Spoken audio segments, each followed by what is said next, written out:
کیا ہم اپنی مسجدوں کے تحفظ کے لیے دھوپ میں نہیں نکل سکتے؟ کیا ہم صرف احتجاج نہیں کر سکتے؟ احتجاج کرنے سے بہت کچھ ہوتا، اگر احتجاج نہیں کرتے تو آج یہ ملک آزاد نہیں ہوتا۔ مودی سرکار کو مجبور کریں گے کہ یہ سیاہ قانون کو واپس لے۔ تو ہاتھ پہ ہاتھ رکھ کے بیٹھنے سے بہتر ہے کہ ہم کچھ نہ کچھ حرکت کریں۔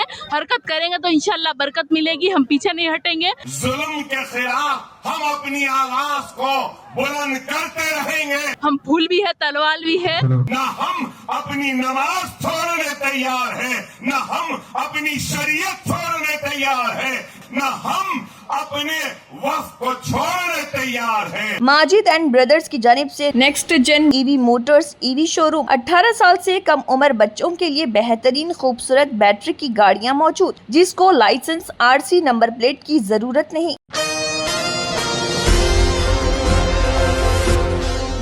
وقف ترمیمی ایکٹ 2025 کے خلاف اپنی ناراضگی کو جاری رکھتے ہوئے all India Muslim personal law board AIMPLB 1 جون کو دوپہر 2 بجے سے شام 5 بجے کے درمیان حیدرآباد کے دھرنا چوک پر احتجاجی مظاہرہ کیا۔ احتجاج کا اہتمام وقف بچاؤ مہم کے حصے کے طور پر کیا گیا۔ AIMPLB نے ایک بیان میں کہا ہے کہ وقف کی حفاظت ہمارا مذہبی فریضہ ہے اور آئین کی حفاظت ہماری قومی ذمہ داری ہے۔ بیان میں کہا گیا ہے کہ وقف ترمیمی ایکٹ غیر آئینی اور غیر منصفانہ ہے۔ تمام ہندوستانی مسلمان اور انصاف کا مطالبہ کرنے والے ہم وطن شہری اس کی مخالفت کرتے ہیں اور اس کالے قانون کو منسوخ کرنے کا مرکزی حکومت سے مطالبہ کرتے ہیں۔ اس موقع پر all India Muslim personal law board AIMPLB president Maulana Khalid Saifullah Rahmani, مجلسی floor leader Akbaruddin Owaisi, مجلسی ارکان اسمبلی، کارپوریٹرز، لیڈرز اور عوام کی کثیر تعداد موجود تھی۔ سید فلک نے بات کرتے ہوئے تفصیلات بھی بتائی۔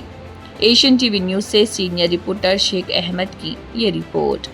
علیکم، آج الحمدللہ دھرنا چوک پہ ہزاروں کی تعداد میں جو ہے لوگ شامل ہوئے تھے وقف امینڈمنٹ ایکٹ کے خلاف۔ اور دیکھیے، یہ وقف کا مسئلہ کسی کی ذاتیت کا مسئلہ نہیں ہے، یہ اللہ کے جائیدادوں کا مسئلہ ہے، یہ ہمارے مسجدیں، قبرستان، درگاہ، خانقاہ، مدرسوں کا مسئلہ ہے۔ تو جب ظلم قانون بن جاتا ہے تو آواز اٹھانا فرض ہوتا ہے۔ آج کچھ لوگ جو ہے گھر میں صوفے پہ AC میں بیٹھ کے بول رہے کہ احتجاج کرنے سے کیا ہوتا۔ تو بھائی، آج مسجد اقصیٰ کے تحفظ کے لیے جو ہے لاکھوں فلسطینیاں آج بھوکے ہیں، پیاسے ہیں، ہزاروں کی تعداد میں ان کو مارا جا رہا ہے، لیکن پھر بھی وہ پیچھے نہیں ہٹ رہے۔ تو کیا ہم اپنی مسجدوں کے تحفظ کے لیے دھوپ میں نہیں نکل سکتے؟ کیا ہم صرف احتجاج نہیں کر سکتے؟ احتجاج کرنے سے بہت کچھ ہوتا، اگر احتجاج نہیں کرتے تو آج یہ ملک آزاد نہیں ہوتا۔ اگر کسان احتجاج نہیں کرتے تو فارم لاز جو ہے وہ واپس نہیں لیے جاتے۔ تو ہاتھ پہ ہاتھ رکھ کے بیٹھنے سے بہتر ہے کہ ہم کچھ نہ کچھ حرکت کریں۔ حرکت کریں گے تو انشاءاللہ برکت ملے گی، ہم پیچھے نہیں ہٹیں گے۔ مسلم پرسنل لاء بورڈ جو بھی کال دے رہی ہے اور نقیب ملت اسد الدین اویسی صاحب جو بھی کال دے رہے ہیں، ہم اس پہ عمل کرتے ہوئے ہر احتجاج میں انشاءاللہ شرکت کریں گے۔ اور اس لڑائی میں خواتین جو ہے وہ پیچھے نہیں رہے گی، ہم بھی بڑھ چڑھ کر حصہ لیں گے۔ سے آپ کوئی بھی احتجاج میں دیکھیے، خواتین رکھیے اسلام کے لیے۔ سب سے پہلے شہید ہونے والے ایک عورت تھے سمیہ رضی اللہ عنہا، اور کربلا کے بعد قیادت کا کردار سنبھالنے والے، یزید کے خلاف وکالت کرنے والے بھی ایک عورت تھے، زینب رضی اللہ عنہا۔ تو ہم باطل سے ڈرنے والے نہیں ہیں، ہم پھول بھی ہے، تلوار بھی ہے۔ وقت کے فرعون کے خلاف انشاءاللہ پوری طاقت سے جو ہے لڑیں گے اور منہ توڑ جواب دیں گے۔ شکریہ ساتھیوں اور میری عزت امام پردہ نشین ماں اور بہنوں، وقت بہت کم ہے، اپنی بات کو مختصراً بیان کرتے ہوئے ختم کروں گا۔ تو یہی کہوں گا کہ اللہ سبحانہ و تعالی قرآن میں ارشاد فرماتا ہے کہ میں اسی کو آزماؤں گا جو میرا قریبی ہوگا، اور اس آزمائش میں جو مجھ سے خوش ہوگا تو میں بھی اس سے خوش ہوں گا، اور اس آزمائش میں جو مجھ سے ناراض ہوگا میں بھی اس سے ناراض ہو جاؤں گا۔ بے شک ہندوستان کے 25 کروڑ کے لگ بھگ مسلمان آج ایک آزمائش سے گزر رہے ہیں، اور اس آزمائش میں ہم کو سجدے میں گر کر اللہ کا شکر بجا لانا ہے کہ اللہ نے ہمارا انتخاب کیا اور ہم کو منتخب کیا اس آزمائش کے لیے، اور اگر ہم اللہ کا شکر ادا کرتے ہوئے کامیابی کے ساتھ اللہ کی رسی کو مضبوطی سے تھام کر عزم اور حوصلے کے ساتھ اپنے ایمان کو مضبوط کرتے ہوئے آگے بڑھیں گے تو وہ دن دور نہیں کہ کامیابی و کامرانی ہمارے قدموں کو چومے گی، اور یہ قانون جو بنایا گیا ہے تحفظ وقت کے لیے نہیں بلکہ تباہی وقت کے لیے، اس قانون کو واپس لینا پڑے گا۔ لیکن اس کے لیے ہم کو اپنے صفوں میں ایک اتحاد کو پیدا کرنا پڑے گا۔ ہم کو اس بات کو بھولنا نہیں ہے کہ آزمائش آتی ہے، اور آزمائش میں ثابت قدمی سے جو قوم آگے بڑھتی ہے تو اس قوم کو شکست نہیں ہوتی، اور ہر قوم کے تاریخ میں عروج و زوال لکھے ہیں، مصیبتیں اور پریشانیاں لکھی ہیں۔ بے شک ہم آج اس آزمائش سے گزر رہے ہیں، لیکن اللہ کا شکر ادا کرتے ہیں کہ اللہ نے اس آزمائش کی گھڑی میں ہم کو منتخب کیا ہے، اور ہم ایک ثابت قدمی کے ساتھ، ایمان کی مضبوطی کے ساتھ، ایک عزم کے ساتھ، حوصلے کے ساتھ، اتحاد کے ساتھ مسلم پرسنل لا بورڈ کا جو بھی احتجاجی پروگرام ہوگا اس کو لبیک کہیں گے، اور ہم کھانے سے کھانا ملا کر ایک سیسا پلائی ہوئی مضبوط دیوار کی طرح کھڑے رہیں گے، اور ہر طوفان کا مقابلہ کریں گے، اور ہم کامیاب و کامران ہوں گے۔ میں مجلس اتحاد المسلمین کی جانب سے مسلم پرسنل لا بورڈ سے یہ بات کہہ رہا ہوں کہ ہم آپ کے ساتھ ہیں، آپ قیادت کریے، ہم آپ کے پیچھے ہیں، اور آپ کی ہر آواز پر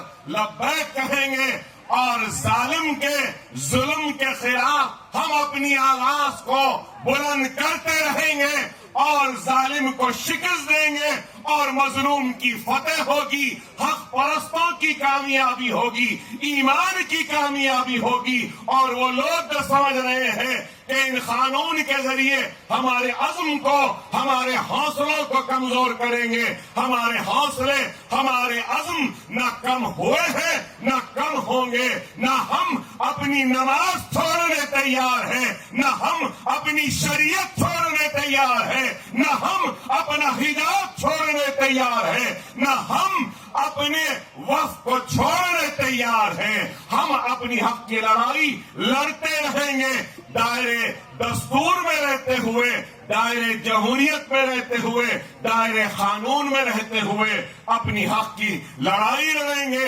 اور اللہ کی ذات پر ہم کو کامل یقین ہے کہ اللہ سبحانہ و تعالیٰ ضرور ہم کو کامیابی و کامرانی عطا کرے گا۔ یہاں پر جتنے لوگ آئے ہیں میں ان تمام کا شکریہ ادا کرتا ہوں کہ آپ نے اپنا قیمتی وقت نکال کر اس بھرے میں شرکت کی، اور اللہ کا فضل کرم ہے، نبی کریم صلی اللہ علیہ وسلم کا صدقہ، اولیاء اللہ کی دعائیں، ان بزرگوں کی دعائیں کہ آج کا دھرنا کامیاب ہوا۔ آنے والے کل میں بھی جو بھی احتجاجی پروگرام کا اعلان ہوگا، آپ اور ہم کو مسلم پرسنل لا بورڈ کے پرچم تلے احتجاج میں شرکت کرتے ہوئے احتجاج کو کامیاب کرنا ہوگا، اور انشاءاللہ کامیاب کریں گے، اور مودی سرکار کو مجبور کریں گے کہ یہ سیاہ قانون کو واپس لے۔ نعرہ تکبیر، نعرہ تکبیر، نعرہ تکبیر، وآخر دعوانا الحمدللہ رب العالمین۔ 18 سال سے کم عمر لڑکے اور لڑکیوں کے لیے عظیم پیشکش۔ حیدرآباد دکن میں ایک نمایاں نام ماجد اینڈ بردرز کی جانب سے نیکسٹ جن ای وی موٹرز ای وی شو روم، جو بہادر پورہ چوراہا کشن باغ روڈ حیدرآباد میں واقع، جہاں پر آپ کی خواہش کے مطابق 18 سال سے کم عمر بچوں کے لیے بہترین خوبصورت بیٹری کی گاڑیاں موجود، جس کو لائسنس RC نمبر پلیٹ کی ضرورت نہیں۔ اس گاڑی کو کم عمر لڑکے لڑکیاں اسکول اور کالج کے لیے استعمال کر سکتی ہیں۔ ان کے علاوہ عورتیں اور سینئر سٹیزنز بھی استعمال کر سکتے ہیں، جس میں 10 تا 12 ماڈل دستیاب، جس کی قیمت 50,000 روپے سے شروع ہو کر 85,000 روپے پر ختم ہوتی ہے۔ جس میں موٹر اور کنٹرولر کی وارنٹی 2 سال ہے اور بیٹری چارجر کی وارنٹی 1 سال ہے۔